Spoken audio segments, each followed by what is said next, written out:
I don't know how anybody would say it's a bad decision.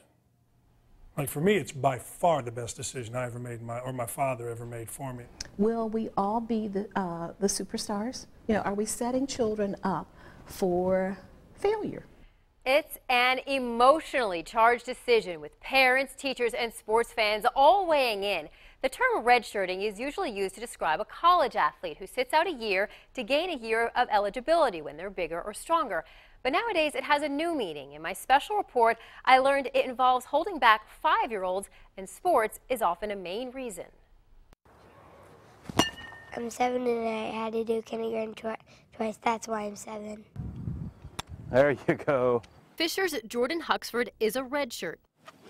What letter is that in the middle? He's in 1st grade, not 2nd like most 7-year-olds, because he went to a private kindergarten one year and then a public kindergarten the next. Jordan, I felt, was on the short side, so I wanted him to be ahead of the game in all aspects.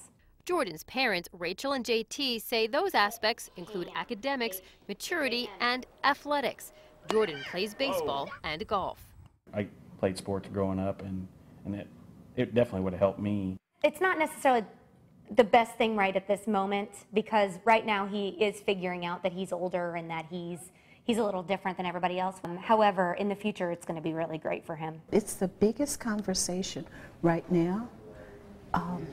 More families, teachers are talking about it's one. IUPUI early childhood education professor Dr. Jacqueline Blackwell objects to redshirting young children. I think everyone's concerned about success of a child, and it starts now. And some see it as cumulative. If my child is not successful here, the next year my child is not successful. But surprisingly, there are few statistics on it, just anecdotal evidence. Many people point to a study from the U.S. Department of Education that found redshirting increased 300% since 1970. It's certainly more prevalent. I had never heard of it back in 1980 when my father said that. I hear about it all the time now. Former Indiana basketball standout and head coach Dan Dockich knows all about redshirting. As a coach of an AAU basketball team for teens, he sees it. As a parent of an 18-year-old son, he did it. Dan says he started his son Andrew in kindergarten late. We felt like it would be far better for him in all areas, including academic and including athletic. Now a senior at Zionsville Community High School, Andrew is older than most of his friends. Are you happy your parents did that? Yes, definitely. I've never regretted it one time. Dan emphasizes he didn't redshirt Andrew solely for athletic reasons, but he knows someone who did redshirt for sports, himself, but in a slightly different way.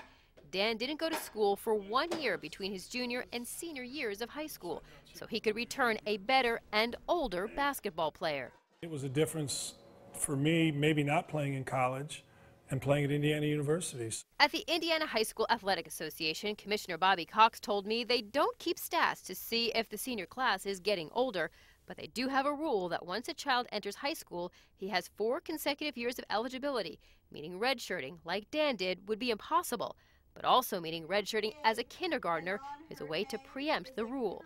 I think that some parents who are savvy, they might know that that would be an opportunity for them. I don't want to equate being larger or the oldest in a room to being the best prepared. Professor Blackwell worries about the message redshirting sends the child. Will we all be the superstars? You know, are we setting children up for failure? What's the reason why this child is spending an additional year for football, for basketball?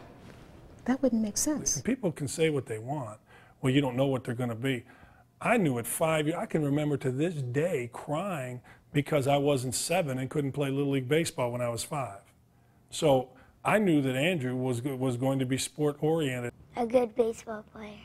He said he wants to play baseball in college. You know, we'll see. Rachel and JT and Dan say one of the most important benefits they see from redshirting, confidence. The confidence, it gives him confidence that he may not have if he was the youngest, the smallest, you know, the kind of the least athletic. You know, we talk about it all the time. Man, if Andrew had to go to college now, he wouldn't be nearly as ready. It's giving him an opportunity. What he does with it is up to him. It was definitely one of the best decisions I've ever made in my life. There you go. Good rip.